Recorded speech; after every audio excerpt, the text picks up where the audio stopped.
կարևոր է իմ ասածը, որ պետք է ձգտենք եւ ճշմարտության եւ որակի ապահոման։ Կոնկրետ ասեմ, նժդեին ճիշտ մատուցել, ճիշտ հասկանանք եւ ճիշտ մատուցել։ Այսօրվա դրությամբ ինձ հայտնի է մի 6-7 նժդեհագետներ, որոնք գրքեր են գրել նժդեի մասին, բայց կամ սխալվել են, կամ էլ կեղծել են։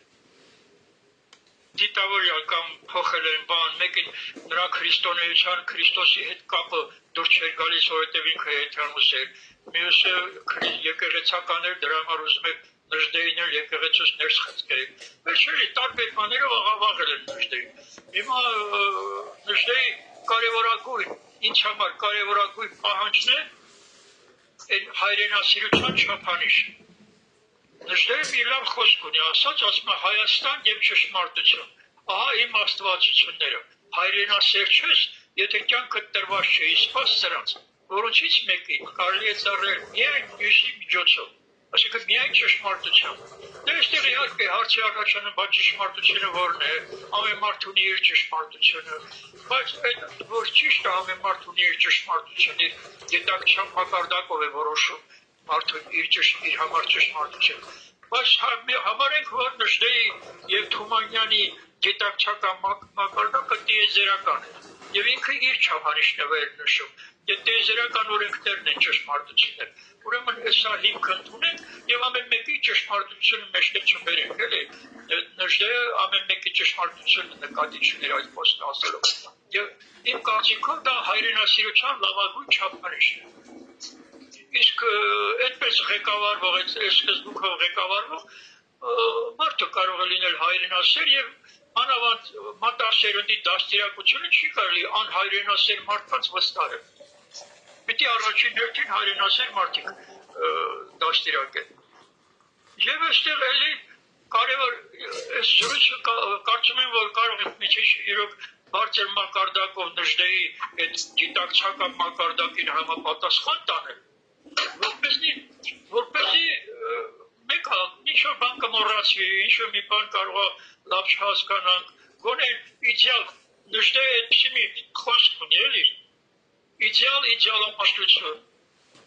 այդ էլի անհատի եւ ժողովրդի համար, հայրենիքի բանի ընտրության համար, այդ իդեալի ընտրությունը շատ կարևոր է, այսպիսի բան ունի, իդեալապաշտություն, դա միակ միջոցն է, որի շնորհիվ տգեղվի ու տկար հոգիներն ու նկարագրերը կգեղեցկանան, կբարձրանան, կփարթամանան, անիմաստ ու դատապարտելի է մարդկային կյանքը, եթե դա ծառայությունը չէ իդեալի, կատարումը բարոյական պարտականության։ Սա շատ կարևոր մի բան է, որ թե անհատի համար, թե ժողովրդի համար պիտի երկրի վիճակով մտահոգված, երկրի ապագայի մասին մտածող մարդը պիտի այդ հաշվի առնի։ Եվ անձնական կատարելագործման մասին այդ իդեալը ընտրի եւ շարժվի, այդ ուղղությամբ եւ հայրենիքի համար իդեալը։ Ինչպես 35 տարի հետ սկզբունքներով եմ ղեկավարվել։ Թե անհատի համար, թե բանի։ Եվ այստեղ էլի պիտի հիշեցնեմ, հենց երկրի համար ասեմ, նժդեի խոսք ունի մի հատ, կարևոր խոսք ունի, ասում է հեռատես ժողովրդի քաղաքականությունը իր համար ընտրում է մի գործունեության համար ընդգրկում է մի առաջնորդող նպատակ եւ նրա համաձայն որոշում իր հավանական ճշտամին եւ զինակիցը։ Պես էլի նպատակը պիտի լինի, որին համապատասխան ես անընդհատ իմ ելույթներում ասում եմ, որ ընդհանրապես քաղաքականության մեջ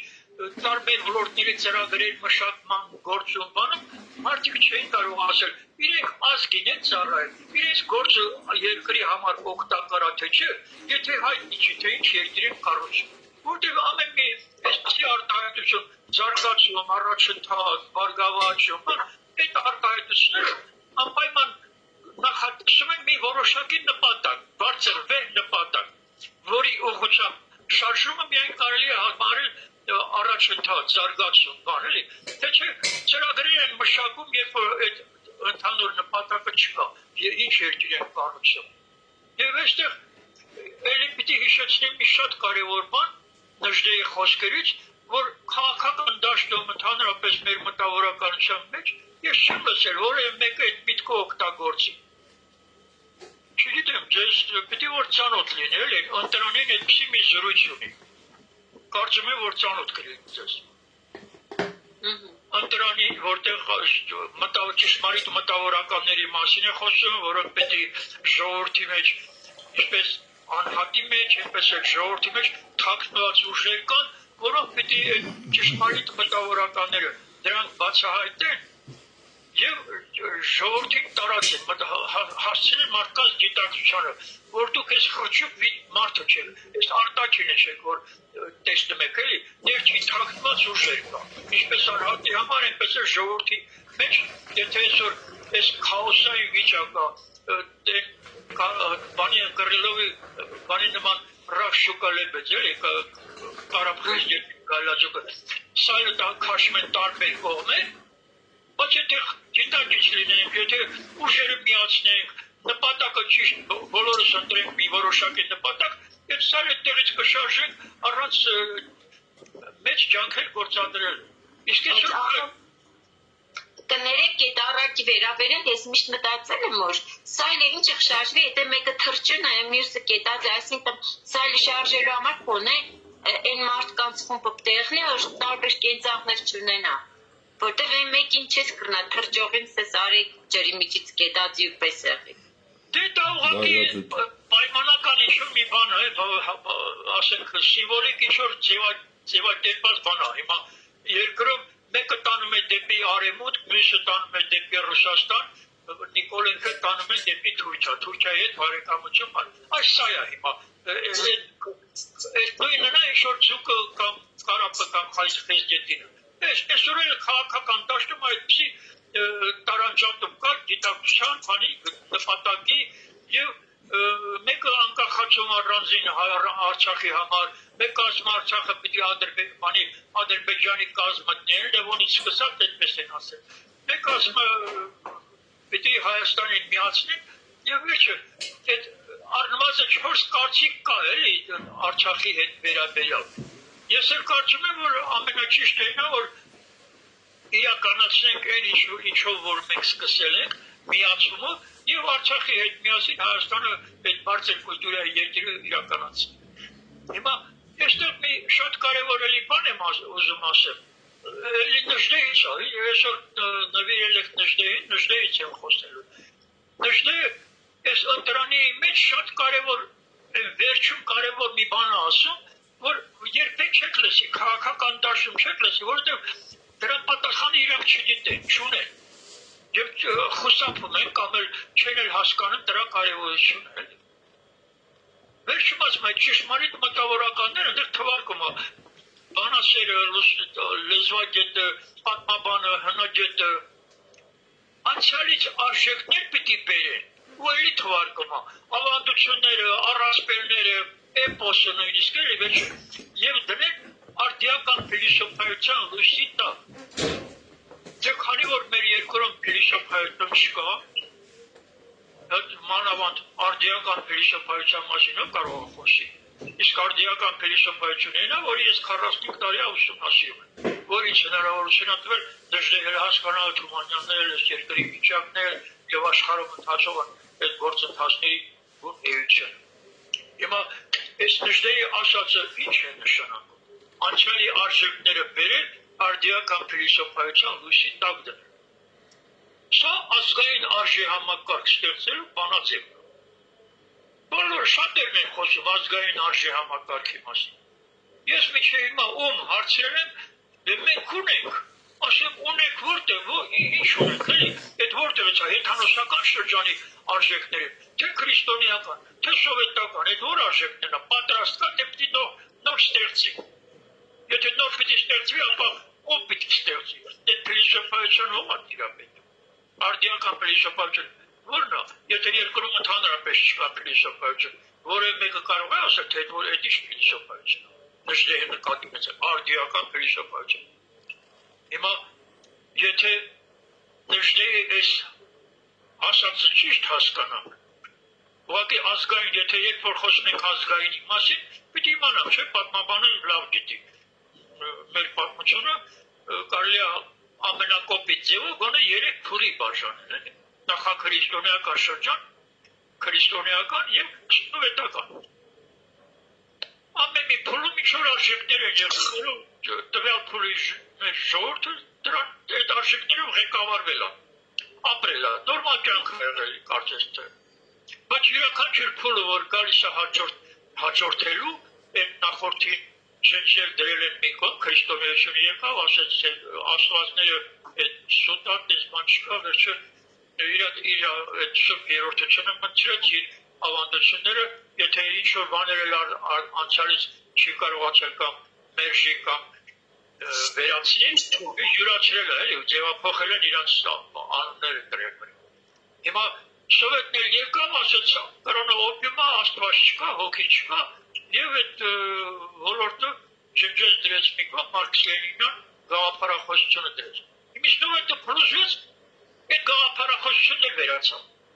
Բայց ամեն մի այդ փուլում ինչ-որ արժեքներ են եղել, չեն կարող ասել բոլոր ոլորտները ջնջեմ, նոր բաներ, նոր հեծանի որին են։ Բայց այդտեղա որ այդ արդի փիլիսոփայության անհրաժեշտությունը կա։ Եթե այս զրույցը անում եմ ես մեր մտավորականների, գիտնականների հետ, մտնում եմ դժվարած, ինչ անենք։ Դե ինչ անենք, կամ պիտի սկսեք յուրացնել, կամ ով որ գիտի նրան լսեք։ Որտեղ այդ փիլիսոփայության միջոցով ես ուղղակի մի երկու բառով բացատրեմ, որ իրոք յուրաքանչյուր փուլում եղել են արժեքներ, որոնք երբեք չեն հնանում։ Այն ամեն մի փուլում եղած արժեքները այն ժամանակ նորմալ ա եղել, նոր ա եղել, բավարարել ա, բայց ժամանակի ընթացքում որոշ արժեքներ հնանում են, բայց կան արժեքներ, որ երբեք չեն հնանում։ Օրինակ այդպիսի մի արժեք է Քրիստոսի ասած կատարյալ եղեք, ինչպես ձեր երկնային հայրն է կատարյալ։ Դա մեր ամբողջ միջնադարի խորինացուց բանից սկսած, մեր միջնադարի բոլոր մեծերի կյանքի նպատակի հարցախնդիրն է եղել, կատարյալ են ձգտելու խնդիրը, չէ՞, հեղափոխություն, մինչև Թումանյանի վերնատուն բան, նժդեյը, դա համարել են կյանքի նպատակ, բայց վերացնում դա Դավիթ անհաղթի խոսքով, որը հեխանոսական շրջանից ապել է այդ նույն արժեքը։ Ինքը եղել է նոր պլատոնական։ Եվ իր փիլիսոփայության հիմքով ընկած են Պլատոնի և Պյութագորասի գաղափարները, նրանց փիլիսոփայությունը, որը Քրիստոսից մի 6-7 հազար տարի առաջ է եղել։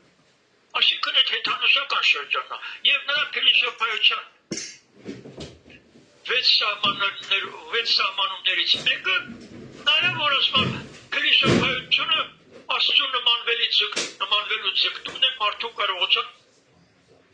սահմաններում։ Այդ նույնն է, ինչ որ Քրիստոսի ասած կատարյալ եղեք, ինչպես ձեր երկնային հայրն է կատարյալ։ Փաստորեն սրանով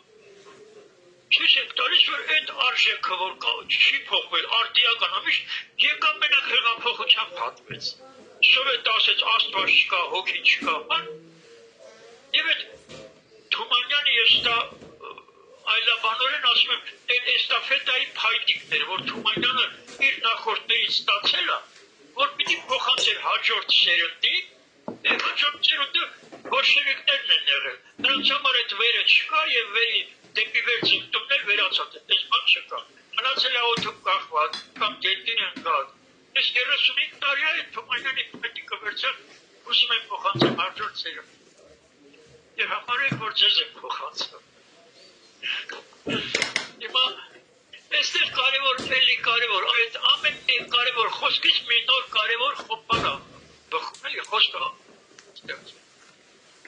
Եթե ասել է անցյալի արժեքները վերել ու արդիական փիլիսոփայության լույսի տակ դնել, ես համարում եմ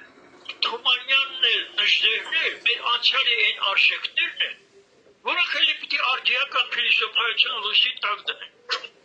Սովետի ժամանակ դրանք մերժվածներին կամ կիսապրատ էին ներկայացում։ Նժդեհը ընդհանրապես մեզ հայտնի չէր, ես 88 թվականի շարժումը որ գցեց, առաջի անգամ նժդեհից ինչ-որ մի բացնամակ հայ մտավորականության այդ գործն էր, քսերով քսարած դեռը ցանկ է։ Դրանով նժդեհ ճանաչել։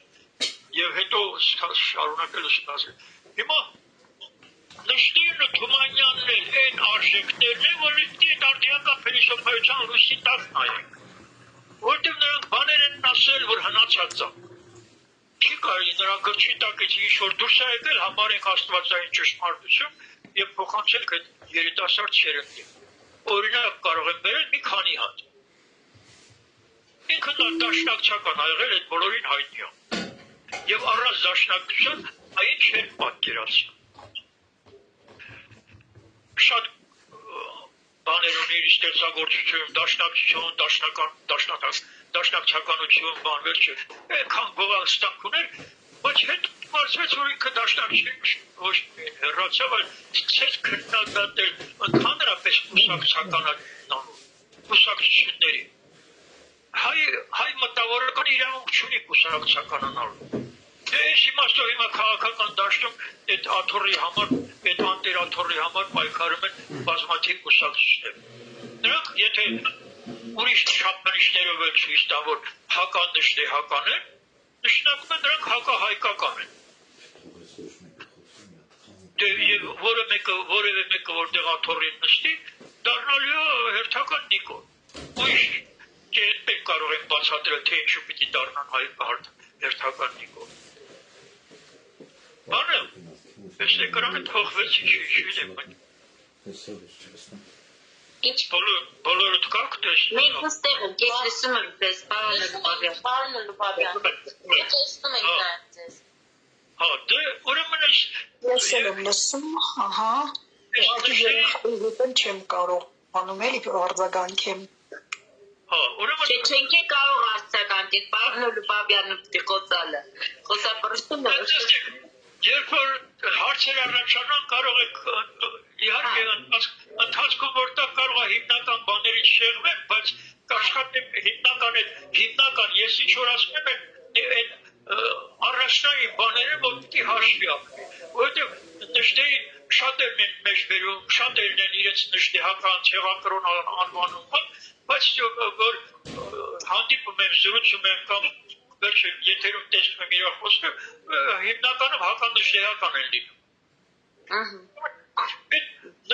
Ստանալը պարոն Լուբաբյան, այդ բանով։ Հիմա մեր հեկան ինչի է հատկապես հարցնողով է։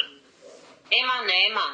Գյումրի, ես տեսելի եմ լսել, Էման։ Հա, լսեցի, հասկացա։ Հա, ուրեմն խոսք կնավ, այ հենց մեր հկայի նպատակներից մեկը դա է, որ դուք ասում եք այսօր այս հետսովետական շրջանը, ասենք զուրկ է փիլիսոփայությունից, բայց հիմա մարդկանց մեջ օրինակ երկվերված գիտակցություն կարծես լինի, երբ որ ժամանակակից տեխնոլոգիաները մի կողմից այդ ազատության բնական իրավունքի ջատագովերը մյուս կողմից, մի կողմից ասենք գլոբալիզացիա է գնում, հետարդյունաբերական չորրորդ սերունդ, կոսմոպոլիտիզմ, մենք էլ ուզում ենք, որ մեր ավանդականը չկորցնենք, ես կասեի, որ հետսովետական շրջանում հենց ձեր ասած այդ ազգայինն ենք ուզում փնտրել, այդ ազգայինը կարող է հասնի բնապաշտության շրջան եւ որպես ազգային գաղափարախոսության, ասենք, ինչ-որ լույս նշտեհը կարող է մարդուն այնքան ինքնաճանաչման տանել, թեկուզ մեր այսօր մենք ինչու ենք երիտասարդության մեջ ուզում տարածել այս ամենը, դիտարկումներ, քննարկումներ, որ երիտասարդությունը այնքան հզորանա, իր մեջ եղած են հզոր մարդունց կա, ես չեմ ասում կերմարդ չանցնենք Նիցշեին, բայց յուրաքանչյուր մարդ ինքնաճանաչումից հետո շատ հզոր է իրենց զգում եւ այդ վախը, այդ խառնաշփոթությունը կորում է։ Այդ երիտասարդության այսօր մենք պատրաստում ենք հենց դրա համար նշտե մատուցել, շատ ողջունելի էր, որ այո, մենք եւս պիտի կարողանանք ձեր ասած, ասենք, նշտեն ավելի լավ հասկանալ, ավելի մաքուր լինենք, որ դա տարածելու ենք, շատ մեծ պատասխանատվություն է, շատ, որովհետև մենք երեխեքի հետ ենք աշխատելու եւ այս մեր ոչ ֆորմալ կրթության շնորհիվ, այո, ես գտնում եմ, որ ուզում եմ ասել, որ մենք ունենք այդ փիլիսոփայությունը, մենք հենց մեր արմատներին գնալով փորձում ենք փրկել այսօր մեզ, որովհետև ինչքան էլ համաշխարանյացումը մեր վրայով պետք է անցնի, մենք ուզենք թե չուզենք, նույն քրիստոնեությունն էլ էր գլոբալիզացիա, բայց մեր արմատներին մենք բոլորս ենք ցկտում։ Այսօր նշտերը ճիշտ եք ասում դուք, շատ համամիտ եմ։ Այսօր մենք փաստորեն կարող ենք նշտեր կարտալ, քարոզել կամ երեխեքի մաքրագործել դրանով հզորացնել, որովհետև այն ժամանակ սովետական շրջանում դա ով կարող էր կամ նշտերից ինչ գիտենք, որ խոսենք, մենակ գիտենք, որ Զանգիզուր է պահել, են էլ մեր մեծերն են ասում։ Ուզում եմ ասել, որ այդ գաղափարախոսությունը, որ դուք ասում եք, այսօր մենք մեր արմատներին դառնալով հենց դրա համար էլ նժեից ենք սկսել։ Հա, Էմա ջան, ուրեմն այդ նախ գլոբալիզացիայի այս տեխնոլոգիաների ժամանակակից ինչ-որ արդյունաբերական ինչ-որ փոփոխություններ կան, դե այդ արմատներին գնալը պիտի այս նժդեի ասած արդի փիլիսոփայության լույսի տակ գնաս, թե չեք կգնաս կմոլորվես։ Մեր արմատներին գնացողներ կան, որ գնում են այնքան հեռու են գնում, որ մոլորված արդեն կարծում են, թե աշխարհի տիեզերքի կենտրոնը Հայաստանն է, հենց հայոց Չէ, բայց ասենք մեր հայացքները օրինակ այսօր հենց դրանից է խոսում, որ հավասարակշռության մասին, թե չարն ու բարին պիտի հավասարակշռեն, ասենք ես գնացի մտքով հասա տաոսականություն, լաոքսի գնացա հասա, որ մենք շատ նման ենք մեր փիլիսոփայության հին շրջանում, ամենակ մենք չենք ասում։ Ես ամենայն պատասխանատվությամբ հայտարարում եմ, մեր ժողովուրդը այսօր բացարձակ մեծամասնությամբ, չնչին բացառությամբ էլի, հայտվել են աստվածաշնչյան Ադամի նախնական վիճակում, երբ որ չարն ու բարին չկա։ Լավ, ուրեմն եթե նժդեով սկսում եք, ես կասեի հետևյալը էլի, մեր հայոց այս աշխարհում երկու հսկաներ ունենք էլի, մենակ նժդեը չի։ Թումանյանն էլ, որ ես 35 տարի ուսումնասիրում եմ, հասկացել եմ մի բան։ Եվ Թումանյանը, եւ նժդեհը, երկուսն էլ իրենց ողջ գիտակցական կյանքը նվիրել են ազգի փրկության գործին եւ իրենց ստեղծագործություններում էլ թողել են այն գաղափարները, որ այսօր փրկարար են, որ այսօր ճիշտ ղեկավարվելու դեպքում հաստատ այն կորուստներ չեն ունենա կամ նվազագույն կլինեն կորուստները եւ իրենց տված բանով այդ երկուսի իրար լրացնում են։ Երկուսը շատ հաճախ նույն բաների մասին են խոսում, բայց երբեմն ինչ-որ մեկի մոտ մի բանը չի ուշադրություն դարձրել, մեկ ու այն մյուսի մոտ այդ շեշտադրումը դրա վրա է եղել, էլի, այդպիսի բաներ կան, որ իրար լրացնելով մի հզոր գաղափարախոսություն է դառնում արդիական փիլիսոփայության հետ միասին։ Եվ սա լինում է մեր ազգի համար այս խառնաշփոթ վիճակում, այդ քաոսային վիճակում, իսկ որ քաոսային վիճակում ենք, էլի նժդերի մի խոսքը հիշեցնեմ, որը բնութագրում է այս ներկա վիճակը։ Կարող է ես առանձին մասնագիտությունների ոլորտներ չիշ տամ, էլի գրականության, հոգեբանության, փիլիսոփայության, առանձին կենսաբանության, բոլոր ոլորտներ, պատմության հենց ինչու՞ չէ, բոլոր ոլորտներում այսօր քաոսային վիճակը։ Հոգևոր ոլորտում էլ եկեղեցու քրիստոնեության հետ մեր քրիստոնյա դաշտում էլ քաոսային վիճակը եւ պատճառը նժդեի խոսքի մեջ կա։ Ասում եմ, այդ սերունդը չի բացառությամբ չունի կյանքի հստակ փիլիսոփայություն եւ փիլիսոփայական փուր աշխարհայացողություն, որի պատճառով մեր հոգևոր կյանքը շարունակում է մնալ քաոսային։ Այս քաոսային վիճակը փիլիսոփայության բացակայության պատճառով։ Եթե դրան էլ ավելացնենք Եվրոպայից ներմուծած այդ դեմոկրատիան, որ դեմոկրատիա եւ պլուրալիզմ է, այդ երկու հասկացություններ, այլակարծություններ եւ ազատ կամքի դրսեւորում է, այդ երկուսը ուժեղացնում են այդ քաոսային վիճակը, թեկուզ աստվածային ճշմարտություններ ասես դե գիտես ինչ նշտերը կամ Թումանյան հայր Քրիստոսից կամ Հուդայից այդ մեջ Աստծո խոսքն են վերել, այս սա է կարևոր, մեկը կասի դե դա ձեր կարծիքն է, իմ կարծիքով էլ դրա հակառակն է ճիշտ։ Այդ դեմոկրատիայի սխալ կիրառումն է, էլի, կոնկրետ նշտերը նաև քննադատած խոսքեր ունի շատ է օգտագործել հենց այդ ժողովրդավարության դեմ, դեմոկրատիայի դեմ խոսել է կուսակցականության դեմ, դեմոկրատիայի դեմ, այդ սկզբից քննադատել է նաև այդ կոսմոպոլիտիզմը, բայց հետո հասկացել է, որ այդ կոսմոպոլիտիզմն էլ է տեզերաքաղաքացիությունը, կա եւ սխալ պատկերացում դրա եւ դրա ճիշտը, այդ ճիշտը իր համար դարձավ ընդունելի։ Մարդկությունը գնում է դեպի եզերական այդ եղբայրության գաղափարի իրականացում, բայց մինչև այդ Թուրքիայի բանի բոլշևիկների հետ հավասար թշնամի էր համարում մեր հայ ժողովրդի համար այդ կոսմոպոլիտիզմը, բայց հետո ինչ-որ փոփոխություններ եղան իր մոտ։ Հիմա Օրինակ որտեղ եք կարտած եք, այդ հատվածները մեզ բերեք, որին կարտեն հակված եղել կոսմոպոլիտիզմին։ Եթե տիեզերական եղբայրության գաղափարը իր համար հեռավոր իդեալ նպատակն է, դա բավարար է, որ ընդունենք, որ դա հենց կոսմոպոլիտիզմը դա է, եւ իր բացատրությունը նաեւ կա։ Եվ դրա այդ խոսքը Ես չեմ կարտացել այդ մասը, դրա համար եմ հարցնում։ Հա, ես կուղարկեմ անպայման, չեմ կուղարկեմ։ Բաններ, բայց այդ հարցի վերաբերյալ աղայանը ունի մի շատ լավ բացատրություն։ Ասում է, կեղծ է այն կոսմոպոլիտը, որ իր ազգը չի սիրում։ Եվ կեղծ է այն ազգայնականը, որ ուրիշ ազգերի չի սիրում։ Այո։ Այսինքն պիտի եւ դրա լավ հիմնավորումն էլ, ասենք հաստատող միտքն էլ Թումանյանն ասել։ Երկու ոտքով պիտի կանգնած լինես հարազատ եւ իրական հողի վրա, դրանից հետո թեկուզ գլուխդ հասնի աստղերին, դիեզերքին։ Այսինքն այդ հա, դիեզերաքաղաքացի եղիր, բայց հայրենիքից իրավունք չունես կտրվես։ Ծնվել ես գրում ես ժողովրդի մեջ, պարտավոր ես ծառայես առաջի երկին քո ժողովրդին։ Նժդեի գաղափարները ես առանձնացրել եմ մի քանի բաներ, էլ այստեղ կողքս դրած է։ Ուզում եմ հերթով այդ կարևորագույն բաները ասել, որ այսօրվա դրությամբ այս երկրում որ ասում քաոսային վիճակա, ես այդքան բազմաթիվ 100-ից ավել կուսակցություն կա, մի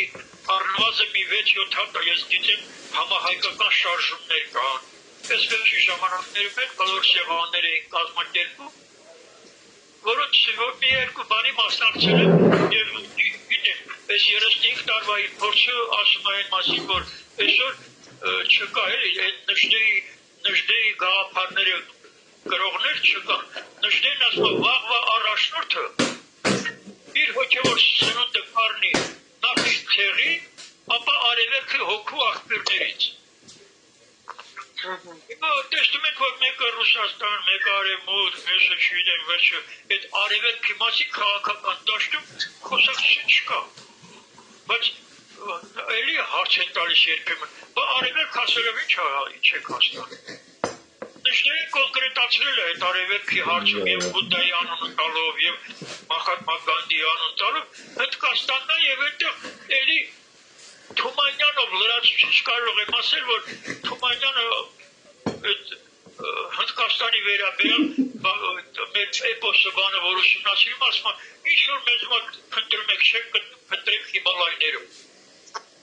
Այսինքն Հնդկաստանից այդ արդիական փիլիսոփայություններ տրվել է այնտեղից։ Հիմա դա է այսօրվա դրությամբ աշխարհում այս մարդկությանը հայտնի բարձրագույն գիտելիքի աղբյուր, գիտելիքի փիլիսոփայության կրոնի։ Այս տվածքն է Ագնի յոգան, որը ես 45 տարի ուսումնասիրում եմ։ Եվ դա է ինձ հնարավորություն տվել թե բժշկության մեջ հաղթեմ դոկտոր պրոֆեսորների հիվանդություններ ասում էին անբուժվելի է, ես բուժվեցի։ Եվ այսօրվա դրությամբ տարբեր ոլորտներ, որ քաոսային վիճակ է եւ այդ մասնագետները չգիտեն ինչ անել, ես կոնկրետ առաջարկություններ ունեմ ոլորտների վերաբերյալ։ Եվ կոնկրետ այդ առաջարկությունները հիմնված են Թումանյանի նժդեի եւ այս արևելյան փիլիսոփայության յոգայի դրանց վրա։ Հիմա բանը այդ կարևոր բանը Թումանյանի նժդեի կարևորությունը նաև բացատրում եմ հետևյալով, էլի։ Երբ որ Սովետ միության մեջ այդ գաղափարախոսությունը եղել է Մարքս Լենինյան, ասել են կրոնը օպիումա, աստված չկա, հոգի չկա, դրանից կտրվել ենք, դա փաստորեն մեր ժողովրդին այդ բարձրագույն գիտելիքներից կտրել են։ եւ դա առաջին մեծ վնասը, որ ժողովրդին հասցրել են, բայց դրանով մեզ կտրել են նաեւ մեր արմատներից, այլ հիմա մենք ուզում ենք արմատների հետ միանալ, չէ՞, այդ ամենամոտ, ամենահզոր արմատները հենց Թումանյանն է իր վերնատնով եւ նժդեհը Հայկ Ասատրյանի եւ կամ որոշ գաղափարիչների հետ։ Ուրեմն այսօրվա դրությամբ հայ մտավորականներին ես որ միշտ տարբեր առիթներով, տարբեր շրջանակներով խոսում ենք այսօրվա անելիքների մասին, ասում ամենակարևոր բանը, ամենակարևոր խնդիրը մտավորականները, ովքեր որ անկեղծորեն, ազնվորեն, ուզում են ծառայել հայրենիքին, իրոք երկրի վիճակը տեսնում են, որ ծանր ուզում են ծառայել, առաջին հերթին մտածեք Թումանյանի նժդեհին ավելի խոր ճանաչելու։ Իմանանք նժդեհ Թումանյան, իրենք տվել են հաճախ այդ կլոր եղանների, որ մասնակցում էին, մարդիկ ամեն մեկը էլ դեմոկրատիա, պլուրալիզմը իր գլուխն է բարձրացում են, ամեն մեկը ասում է, իմ կարծիքով սա է ճիշտ, ես կարծում եմ, այս պիտի անենք, այդ պիտի անենք, ես էլ նման դեպքերում ասում, ես էլ կարծում եմ, որ մեր այս սեղանի շուրջ նստած բոլորից ավելի իմաստուն են Թումանյանն ու նժդեհը, որոնք այս հարցի վերաբերյալ իրենց լուծումը տվել են։ Եվ պետք է նոր հեծանի հորինել, էլի, եկեք լսենք Թումանյանն ու նժդեհը ինչ են ասել այս հարցի վերաբերյալ։ Եթե բան ունենանք ավելացնելու, նոր կավելացնենք։ Եկեք նոր հեծանի չհորինենք, էլի, տարբեր հարցերի վերաբերյալ, թե արևելք արևմուտք կողմնորոշման հարցում, Ռուսաստանի հարցում, չգիտեմ, Թափաշտական, ատեիստական աշխարհայացքի։ Այդ իմաստով ամեն մի մտավորական, որ ուզում է հայրենիքից առայի, անկախ ոլորտից, ես ասում, այդ նույնիսկ ժամանակակից այս տեխնոլոգիաները, արհեստական բանականություն, բան, որ մեջտեղ է եկել, շատ հաճախ ասում են, դե Թումանյանի բանի ժամանակները անցել են, հիմա նոր տեխնոլոգիաներ, տեխնիկան, վերջը, այդ ամեն ինչը եւ նժդեհի եւ Թումանյանի հարցում իրոք շատ կարեւոր է, որ հնարավորինս շատ իմանանք եւ երկուսը իրար հետ համեմատելու կարիք է լինելու, բայց բաներ կա, որ ինչ ասեմ, գուցե սիրուն չի ստացվում, բայց բաներ կա, որ առանցից չեք կարողանալու կողմնորոշվել։ Ասեմ ինչը, եթե հնուց գալիս է մարդու մասին գիտելիքը կրոնից, փիլիսոփայությունից մեզ հայտնի է դառնում, հենց Թումանյանի նժդեհի միջոցով է եկեղեցու մեր աստվածաշնչով բանով, մարդը ոգի, հոգի եւ մարմին այս երրորդությունն է։ Ռուսերենով դուխ, դուշա ցելա։ Ես կարող եմ հենց հիմա բաներ կարդամ, տեսնում եմ, որ այդ հարցում եւ Թումանյանի մոտ կա անորոշություն, եւ նժդեհի մոտ կա այդպես անորոշություն։ Ասենք մի փոքր զրույցի մեջ կարող է միտեղ ոգի ասի, միտեղ հոգի ասի։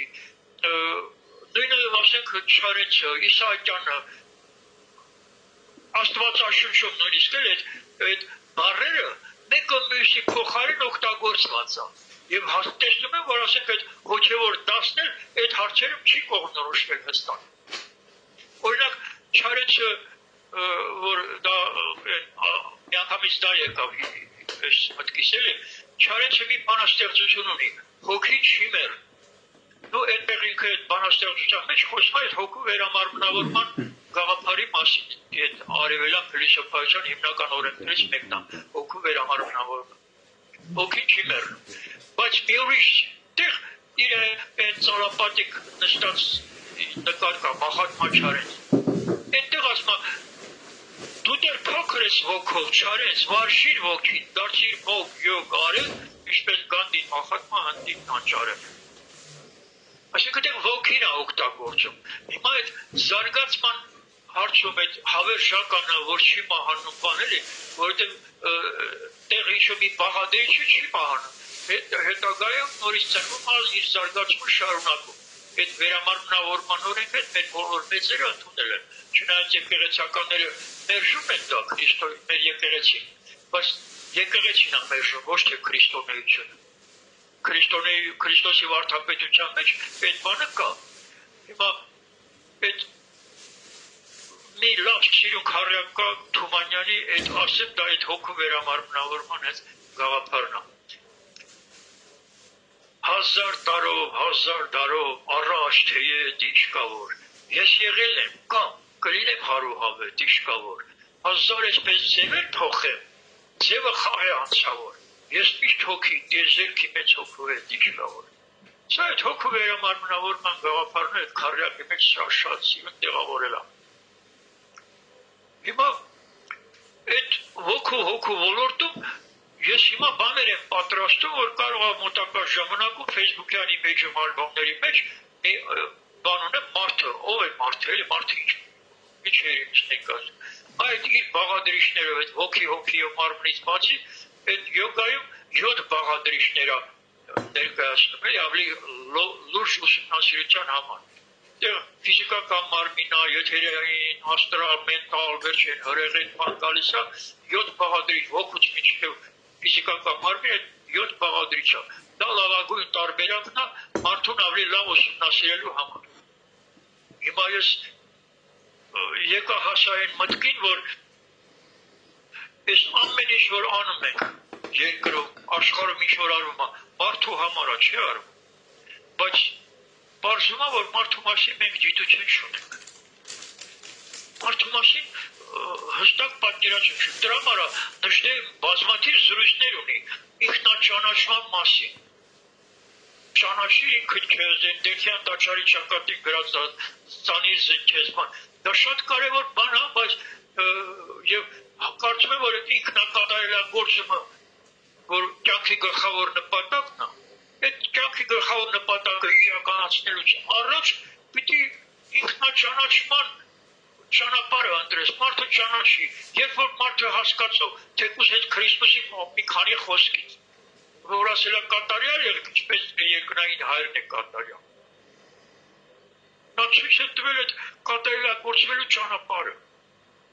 Կատարյալը ինչպիսին է, ամենազոր, ամենագետ, ամենահզոր բան էլի, այն ինչ որ մենք որակներ ենք, բարձրագույն որակներ ենք վերագրում Աստծուն, մենք էլ որպես Աստծո որդիներ, մենք էլ պոտենցիալ ունենք այդ որակները մեր մեջ։ Եվ պատահական չի, որ Քրիստոսն ասել է, եթե դուք ինձ հավատաք, իմ հետևից գաք, դուք էլ կանեք այն գործերը, որ ես եմ արել, դեռ դրանից ավելի մեծերը կանեք։ Այսա մարդու անսահման հնարավորությունների մասին ասում։ Եվ եթե այսպես մեր մեծերի խոսքով, քրիստոնեությունից, բուդդայականությունից, այդ մեր փիլիսոփայության մեծերից բանից վերցնենք, այդ կարող ենք արդեն այդ ոնց որ ասած մի քիչ տեղը դնենք, էլի այսօրվա հոգեբանությունն է, փիլիսոփայություն, հոգեբանությունը այսօրվա դատարկաբանություն է։ Այս սովետից եկած հոգեբաններն են, դոկտոր, պրոֆեսորներ, դասախոսել են, ուսուցիչներ են, դասավանդել են, այդ հոգեբանությունը մնացել է նույն սովետի դատարկաբանություն, եթե հոգի չկա, ինչ հոգեբանություն։ Կենսաբանությունը, լեզվագիտությունը, այդ բոլոր այդ գիտությունները իրենց անվան մեջ ընդգրկում են այն օբյեկտը, որ տվյալ գիտությունը ուսումնասիրում է, չէ՞։ Հոգեբանությունն էլ պիտի լինի գիտություն հոգու մասին։ Բայց հոգին եթե մեժվել է, այդ արդեն դատարկաբանություն է, եւ այսօրվա հոգեբանները ինչքան էլ հոգեբանական ծառայություններ ստեղծեն, նրանք զբաղված են մանկապարտեզի խնդիրներով։ Մարդը մի քիչ վախեր ունի, այդ վախերը վերացնեն, մի քիչ նորմալից շեղվել է, բայց իրական հոգեբանությունը պիտի որ Քրիստոսն ասել է կատարյալ եղեք եւ ասել է նաեւ դուք աստվածներ եք, 5 գրքում գրած է, ոչ մեկը չի ժխտել։ Հոգեբանության, փիլիսոփայության, ինչու՞ չէ պատմության, գրականության խնդիրներն էլ պիտի դառնա այդ երիտասարդ շերտին այդ գիտելիքը մատուցել։ Ինչպես մարդը, ինչ անի մարդը, որ դառնա այդպիսին։ Լավ են հլա Քրիստոսին Աստծուն դնենք մի կողմ։ Ինչ անենք, որ մարդը այդ Թումանյանի նշների բանի նման դառնա։ Եվ նրանց ցույց տված ճանապարհով գնա ավելին։ Այդ իրենք ցույց են տվել, Թումանյաններ, նժդեհներ ցույց են տվել, այդ նժդեհի մոտ մի բան կա, բանի քարատողը զոհաբերիր, զոհաբերի եւ վերջերի կդառնաց մարդ Աստված։ Այդ զոհաբերելու ոլորտը էլի մնացել է ոնց որ ասած մութ հանդարը, էլի հաճախ է իմ տեղադրած նյութերի մեջ այդ ինչքանով որ ծանոթ եք Աստվածաշնչին պիտի լավ հիշեք, էլի գոնե նոր կտակարանին։ Քրիստոսը իր աշակերտներին ընտրելիս ինչ ասում, ասում անձդ ուրացիր, խաչդ վերցրու, արի իմ հետևից։ Այստեղ շատ կարևոր է, անձդ ուրացիր, անձից հրաժարվիր, արի իմ հետևից։ Մարդիկ զարմանում են, ոչ թե մարդը իր անձից իրենից հրաժարվի, գնա ուրիշի հետևից, ուրիշ անձի հետևից, այստեղ շատ կարևոր խնդիր առաջանում անձի եւ անհատի ընկալման մեջ։ Անձ եւ անհատ, անձնավորություն եւ անհատականություն։ Գնացեք հարցեր փիլիսոփաներին, հոգեբաններին, կարող է դրա պատասխան չունենան, տարբերությունը որն է, դրանք ինչի, որը ինչ է նշանակում։ Այդ անհատը բառը հենց անհատ, չհատվող կյանքի կրողն է դա։ Այդ ոչինչ է, որ անընդհատ վերամարմնավորվում է, նորից ծնվում է, շարունակում իր զարգացումը։ Դա անհատն է, որ ասում է անձը թող, այդ ներքևի այդ մարդու այդ անասնական, այդ ներքին եսի մասին է։ Մարդու մեջ կա երկու ես։ Մեկը այդ որ կենդանիներին էլ է հատուկ, իր սեփական ցանկությունները բավարարելու, ուտելա, խմելա, սեքսա, զուտ մարմնական պահանջներ։ Իսկ այդ բարձրագույն եսը այդ աստվածային է, որ արդեն այդ առաքինի արժեքներն է մարդը կրում դրան։ Բարի է, ազնիվ է, ընկերասեր է, մարդը հայասեր է, չգիտեմ, վերջերը մարդասեր է, այդ բարի արժեքները, արդարացությունը բանը, այդ բարձր եսի որակներն են։ Հիմա ամեն մարդու մեջ էլ ոչ մի կատարյալ մարդ չկա մեր մեջ, էլի, բոլորս էլ ունենք եւ այդ բրական արժեքները մեր մեջ բացասականներ։ Բայց տարբեր կարող է լինի։ Կարող է մի մարդու մեջ են դրական են բարձրագույնը եսի, բարձրագույն եսի, որը մեր ուսմունքում ասենք մեկը մեծատար եսովագրվում, աստվածային այդ բարձրագույնը, այն մյուսը փոքրատար եսովագրվում։ Բանը այդ անձնականին է վերաբերում։ Փաստորեն անձը այս կյանքում, որ ես ծնվել եմ, Հրայր Ուլուբաբյան, այսինչ թեմի ծնվել եմ, այսինչ ընտանիքում, այսինչ գործով ինստիտուտ եմ ավարտել ես մասնագիտությամբ, սա այդ անձն է։ Բայց իմ մեջ է, որ թաքնված ուժեր կապան, այն նրանք են անցյալ կյանքերը չեն բերել, որ տանելու եմ դեպի ապագա, ես որ այն ֆիզիկական մահը մահ չի, կյանքի ավարտ չի։ Նժդեհը խոսք ունի ասած, դեզերքում մահ չկա։ Մենք ուղղակի փոխում ենք այն անհատական մասը, տեղափոխում ան նոր աշխարհ, որ հետո նորից պիտի ծնվի, էլի շարունակի իր զարգացումը։ Այս նրանք գիտելիքներ են, որ այսօր ոչ դպրոցում են տալիս, ոչ ինստիտուտում են տալիս։ Եվ այդ նոր սերնդին հաճախ որ ասենք ուսանողների կամ նոր ավարտածների հետ հանդիպում եմ, զրուցում եմ գրականագետա, գրականության վերջ ոլորտի կամ հոգեբան փիլիսոփա, ասում լավ, դուք ձեր ստացած գիտելիքներից գոհ եք, բուհը որ ավարտել եք կամ սովորում եք, որ տալիս են չէ, բա որ գոհ չեք, թեր եք համարում, ձեր պակասը ո՞նց եք լրացնում։ Այստեղ էլի գալիս ենք մի շատ կարևոր մի այլ խնդրի հանգում։ Ասում ենք, դե կան խմբեր, էլի էզոտերիկ ոլորտի ինչ-որ խմբակներ կան։ Ռեյկի խումբա, չգիտեմ, մեկը Շտայներ, մյուսը մի ուրիշ, Օշոյա, բանավեր չկան, էզոտերիկ տարբեր խմբեր կան։ Բայց այդ էզոտերիկ տարբեր խմբերը են ոնց որ քրիստոնեության տարբեր աղանդներ, այդպիսի բաներ։ Եվ դրանք երկրում այդ քաոսը ավելի մեծացնող, խորացնող են։ Չկա, տերմիններով, բանով, վերջը շատ հասկացություններով, բանով իրարից տարբերում են։ Եվ կարող է նույն բանի մասին խոսեն իրար այդ վիճերն, մեկը մի տերմին օգտագործի, մյուսը մի ուրիշ, եւ ինչն է էլի, այստեղ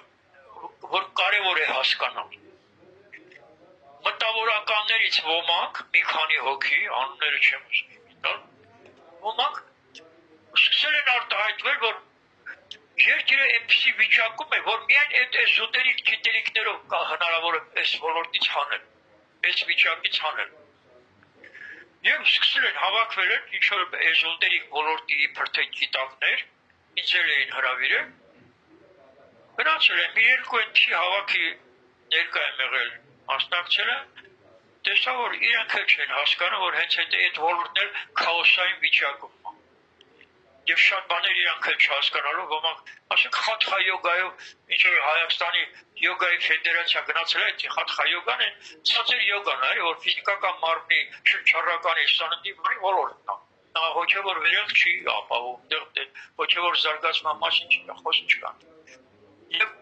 նրանք կարծում են, թե իրենք կարող են գնալ դպրոցներով բանով, չգիտեմ, Եհովայի վկաների նման դռնել ծեծեն բան, ասեն, եկեք այս բաները սովորեցնենք ձեզ։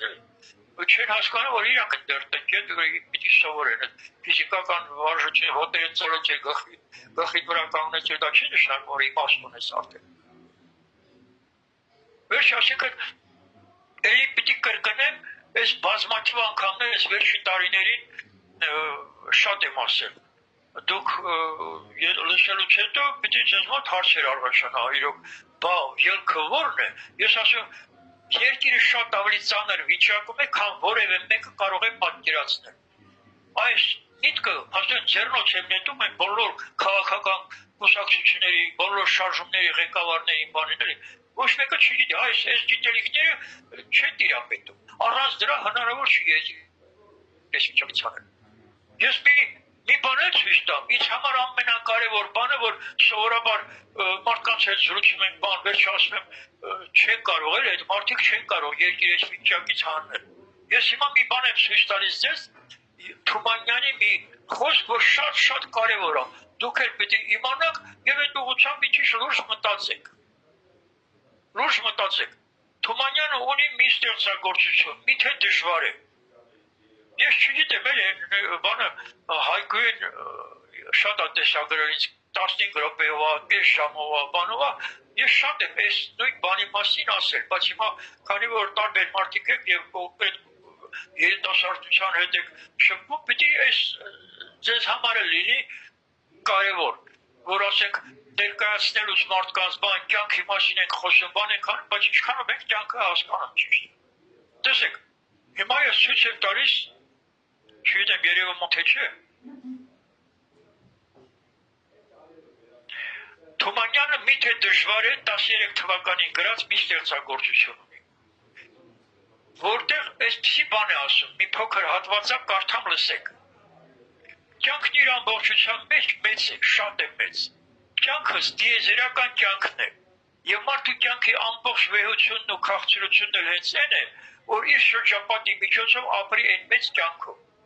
Բայց մարդը սովորաբար չի կարողանում ապրել այն մեծ կյանքով, ապրում է միայն նրա մի մասով, մարդկության կյանքով, սակայն նույնիսկ դրանով մարդկության կյանքով ապրելու քչերն են ընդունում, չէ՞ որ կյանքն ինչպես անսահման մեծ է, այնպես էլ փոքր է անսահման, եւ ահա ընդհանրապես ապրում են ավելի նեղ ու փոքրիկ կյանքերով, կա ազգային կյանք, պետական կյանք, դասակարգային կյանք, կուսակցական կյանք, ավելի նեղ թայֆայական կյանք թշնամու բանակների պես կանգնած իրար դեմ մինչև այն պստելիք եսը։ Այս Թումանյանը այս կյանքերի այս դասակարգումը ես գրել եմ այսպես սյունակի ձևով։ Ոնց է երևում է։ Հա։ Կարծում եմ որ երևում է, ես տեսնում եմ որ Այո, երևում է։ Հա։ Ուրեմն Ֆրանկյան դասակարգային կուսակցական թայֆային համարակալել է մեկից դեպի վերև դեպի դիեզերականը։ Դպրոցի դասարանների հետ համեմատելու համար։ որովհետև այստեղ էս ամեն մի կյանքը ունի իր օրենքները, իր ավանդությունները, սովորությունները, չգիտեմ, դու տիեզերական կյանքը, տիեզերական օրենքներ, մարդկային կյանքը, այդ մարդկության այդ միջազգային օրենքներն են, կոնվենցիաներ, բան, այդ միջազգային մակարդակով, պետական օրենքներ, դասական այս ազգային, ընդեղ ազգային ավանդությունները, բանն է պոսման, այդ սաղ ազգայինի մեջ ամտում, դասակարգային, կուսակցական, իրականունադրության, բանու վերջը, թայֆայական, միջև պստիկ ես հիմա ամեն մարդ իր գիտակցության մակարդակից կախված ապրում է այդ կյանքերից մեկով, հիմնականում, կարող է մյուս կյանքերի հետ էլ առնչվի բանանի, բայց իր գիտակցությանը, կուսակցականը նվիրված է կուսակցությանը, թեկուզ իր կուսակցության կանոնադրության մեջ, իրենց այդ ծրագրերում բաներ լինի, որ պիտի կարող է հակասի ազգային պետական ինչ-որ շահերին, մեկ է, իր էշնակ մեր կուսակցությունը էս է գտնում չիչտը։ Եվ հիմա, եթե այդ օրենքներ կան, բան կան, դրանցով են ղեկավարվում, եւ այսօր մեր երկրում խնդիրներ կան, երկրում պետական եւ ազգային խնդիրներ կան լուծելի։ Հիմա ես կասեմ, ցույց կտամ նաեւ Էյնշտեյնի խոսքը։ Այսպիսի մի բան ասեմ, անհնար է խնդիրը լուծել նույն մակարդակով, որում այն ծագել է։ Հարկավոր է կանգնել այդ խնդրից վեր, բարձրանալով հաջորդ մակարդակ։ Հիմա եթե մենք ունենք ազգային ու պետական խնդիրներ, եւ տեսնում ենք երկրի փորձանման ճանապարհին, էլի, բանը երկրի ղեկավարը տանում է դեպի թուրքացում։ Այն կուսակցություններն են, որ այդ աթոռի համար կռվում են, հրաժարական են պահանջում, ես բազմաթիվ պատճառներով ասում եմ, ով էլ որ կա նստի, այդ էլ մի այլ օրինակով կբացատրեմ, թե ինչու եմ մտածում, որ ով էլ նրան տեղը նստի, դառնալու է հերթական Նիկոլ։ Բայց հիմա հլա այդ հերթական Նիկոլին թողենք մի կողմ։ Այս պատկերացմամբ այս բաներ որ կան, կյանքերը, տիեզերական մարդկային, ազգային, պետական։ Հիմա, եթե ազգային պետական խնդիրներ են ծագել եւ պիտի լուծենք, պիտի մի մակարդակ վեր բարձրանանք, որը նաեւ ընդունված է բոլոր այս միջազգային մակարդակով այդ պետությունները, որոնք ՄԱԿ-ի, Եվրոմիության բանի անդամ են դարձել։ Այդ ՄԱԿ-ի անդամ դառնալով ՄԱԿ-ի որոշ կոնվենցիաներ, օրենքներ, որդեգրում են պետական բաները գրում են եւ խնդիրները լուծելու տարաձայնությունների բանի ժամանակ առաջնային են համարում միջազգային օրենքները։ Դե հիմա մենք այս վերջին տարիներին հասկացանք, տեսանք, համոզվեցինք, որ այդ միջազգային օրենքներն էլ մեր խնդիրները չեն լուծում։ Կոնկրետ Արցախի հարցում եղավ Խաչինի ճանապարհը բացելու, այդ միջանցքը բացելու վերաբերյալ Հաագայի դատարանի որոշում, բայց Հաագայի դատարանի որոշումը եղավ փուչ։ Ուշ չի ելնից ներկայացնում, չկարողացան, չուզեցին, թե չկարողացան, այդ ուրիշ հարց է։ Բայց տեսնում եք, որ մեր խնդիրը այդ միջազգային օրենքներով էլ չի լուծում։ Դա նշանակում է մի մակարդակ էլ պիտի բարձրանանք։ Այդ մի մակարդակ բարձրանալուց արդեն կանգնում ենք Թումանյանի նժդերի կողքին։ Այն իրանց գիտակցական մակարդակով կարող եք մեր ազգի պետության խնդիրները ճիշտ լուծում տալ։ Եվ իրոք չափազանց կարևոր է էս, որ ուզում են գնանք Եվրոմիություն, չգիտեմ ինչ որ ՄԱԿ-ի անդամ են կամ միջազգային, այն էլ է միջազգային, Ռուսաստանի ստեղծած այդ ՀԱՊԿ-ի բանային, Եվրոասիական միությունն է, ԱՊՀ-ներ հենց են գլխից սովետի փլուզումից հետո ստեղծվել։ Անհեթեթություններ են, չէ՞ այդ կառույցները։ Եթե մեր երկրի ղեկավարները, մտավորականները տարիներ հետո են համոզվում, որ դրանք ձևական բաներ են եւ մեզ ոչ պիտանի։ Բայց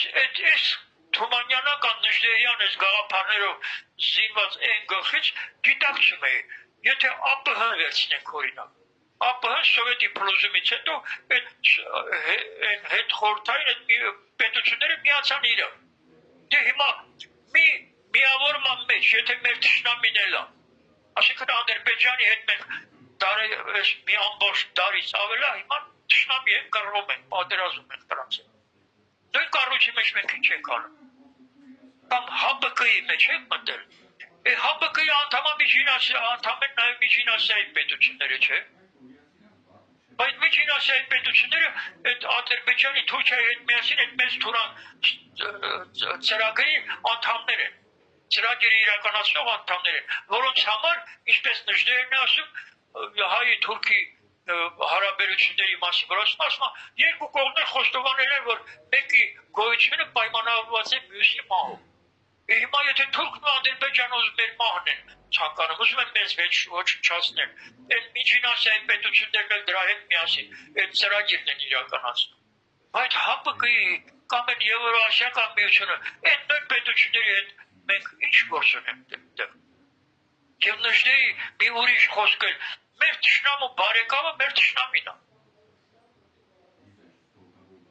Բավական է հենց այս մենակ այս խոսքը հաշվի առնենք, տեսնենք, որ այդ Թուրքիայի Ադրբեջանի բարեկամներն ով են։ Նրանք էլ մեր թշնամին են, իմաստ չունի ոչ բանակցությունների, ոչ միության մեջ մտնելու դրանց։ Հիմա այս իմաստով կարող է դառնա, որ ստացվի, որ այն միջազգային են բոլոր բաներն էլ անիմաստ բաներ են։ Եվ կհամոզվենք, հիմա քայքայվում է, Եվրոմիությունը քայքայման պրոցեսում է, տասնյակ տարիները ասում եմ, Եվրոմիությունն էլ մանկնել կազմալուծվելու են, այդ պրոցեսի մեջ են հիմա։ Հիմա տեսնում ենք, նույնիսկ ՆԱՏՕ-ն էլ խաղեր են խաղում, չգիտեմ, Տրամպը մեկ ասում է, սա դուրս եմ գալիս, մեկ չի ֆինանսավորի, կամ թող իրանք տոկոսը բարձրացնեն իրաց պետությունները բանի ՆԱՏՕ-ի անդամ պետությունները թող զենքի զինամթերքի համար իրաց բյուջեից ավելացնեն տոկոսը։ Վերջերս այնպիսի պայմաններ անդրեն, որ փաստորեն նրանց քայքայեն, բան անեն, վերջը։ Այնպիսի իրավիճակ է ստեղծում, հիմա տեսնում ենք, որ ամբողջ աշխարհն է խառնված իրար։ Ամբողջ աշխարհն է խառնված իրար քաոսային վիճակում, եւ իմ խորին համոզմամբ այս գաղափարախոսությունը, որ մեր մեծերի եւ արևելքի փիլիսոփայության հիման վրա պետք է իրականացնենք, սա կարող է ոչ միայն մեզ համար լինի փրկարար զարգացման, այլ նաեւ միջազգային մակարդակով քարոշի դեր կատարենք մենք։ Ասեմ հետեւյալը, որ ես 88-ի ոչ միայն 88-ի, այլ նաեւ 87-ի ստորագրահավաքի բաների մասնակիցներից եմ եղել, այդ բանի 88-ի որ սկսել ենք առաջի շաբաթվա այդ միտինգների ժամանակ, այդ ամբողջ աշխարհը խոսում էր Ղարաբաղի մասին արդեն։ Եվ արդեն մի 2-3 օր հետո էլ Վրաստանից, Մեծբալթյան Հանրապետությունից հայտնում են հրապարակում գալիս են երիտասարդներ կամ իրաց գաղափարական դաշտում գործող մտավորականներ գալիս էին սովորելու, իմանալու, այս ինչ են անում, այս ինչ են հայերը աշխարհում եք իրանց այս բանն է բարձրացել, ձայնն է բարձրացել։ Եկել են իմանալ, սովորեն գնան իրաց մոտել են բաները իրականացնել։ Հիմա կարող է եթե այսպիսի մի բան անենք, այս երկիրը այս քաոսային վիճակից, քաոսային վիճակը ամբողջ աշխարհում։ Եվ մենք էլ այդ աշխարհի մի մասն ենք, մեզ մոտ էլ նրանից կտրված չի։ Հիմա այդ եւ ասում ենք, որ տեխնիկա կան, ինչ-որ գիտական բան, տեխնոլոգիաներ կան զարգացած, նույնիսկ այդ արհեստական բանականությունը բանը այնպիսի հրաշքներ են գործում։ Ինչ հրաշքներ են գործում, ասենք, եթե կարող եք այս հիմիկվա համացանցից ինֆորմացիա փնտրեք գտնեք, Թումանյանն ասում էր, ես պայծառատեսությամբ կարող եմ իմանալ այս կամ այն խնդրի պատասխանը։ Այսինքն նա ոչ միայն այս համացանցի մեջ եղած է, այլ տիեզերքում եղած ինֆորմացիայից էր օգտվելու հնարավորություն ձեռք բերել հատկություն։ Նույնն էլ Նժդեհը, պայծառատեսություն։ Այն ինչ որ ասենք Վանգանա, Վոլֆմեսինգնա, նրանց այդ աշխարհայացքում արդեն տարածություններ, ժամանակներ վերանում են։ Թե անցյալից, թե հեռավորության վրա աշխարհի տարբեր կետերից կարող է ինֆորմացիա ստանան, ասեն, այսպիսի բան է կատարում այս ինչտեղը։ Հիմա այն ինչ որ ասենք այսօրվա դրությամբ այդ արհեստական բանականությունն անում, դե կարող է շատերը տարվեն դրանցով, տիրապետեն, կիրառեն եւ ավելի շատ երկիրը ավերեն, քան երկրին կարող է ինչ-որ ձևով օգտակար լինեն։ Ասեմ ինչու։ իրոք դա հզոր զենք է այդ արհեստական բանականությունը, հզոր հնարավորություններ են ձեռում ամեն մեկին, որ տիրապետում այդ տեխնիկային, տեխնոլոգիային։ Բայց հիմա եթե այդ տիրապետողը չունի այն բարոյական հոգևոր հիմքերը, որ պահանջում է հենց Նժդեհյան, Թումանյանական այդ գաղափարախոսությունը, այն ինչ որ նաև ես առաջարկում եմ այդ արևելյան փիլիսոփայության միջոցով։ Եվ եթե նրանց հայտնի չի այդ բարձրագույն նպատակը, վերջ-վերջո ինչ երկիր ենք ուզում ունենալ։ Արդյոք նրանք այդ տեխնոլոգիայի հնարավորությունները կծառայեցնեն երկրի բարձրագույն նպատակներին։ Թե էզոտերիկ խմբերի նման կամ հոգեբանական ծառայություն կամ չգիտեմ ինչ որ խմբեր են ստեղծում զբաղվում, այդպես կստեղծեն ինչ-որ բաներ իրենց ֆինանսական գործերը կարգավորելու համար։ Կամ գիտելիքներ կտան մարդկանց, որոնք կարող է օգտագործեն այդ գաղափարները, այդ հնարավորությունները չար նպատակներով։ Այսինքն էլի ինչքան էլ հզոր միջոցներ լինեն դրանք, նպատակը պիտի որոշի, այդ հզոր միջոցը բարի նպատակի է օգտագործելու, թե չար։ Ամեն մի տանակ կարող է եւ հացակտրում, պանիրակտրում, վերջին շո փայտա մշակում, բաների բարի գործ անում, բայց այդ նույն տանակը կարող է մարդել սպանել, չէ՞։ Այդ կախված է այդ մարդուց, որը տիրապետում է այդ զենքին։ Նույնն էլ տեխնոլոգիան է, հիմա ես կարծում եմ, որ մեր ուսմունքը չի բան ասում, այդ Ագնի յոգա այդ փիլիսոփայությունը, կրթության վերաբերյալ այդ մանկավարժության ոլորտում ասում է երկու խնդիր է լուծվում, էլի։ Մեկը դաստիարակությունն է, մեկը կրթությունը։ Գիտելիքատարիչ եւ բարոյական հոգեվոր հիմքեր է ստեղծում։ Առաջնային այդ բարոյական հոգեվոր հիմքերն են։ Այն օրինակ արևելյան մարտարվեստի բանին, այդ արևելքի դպրոցներում բանում են, ազնիվ դպրոցներում։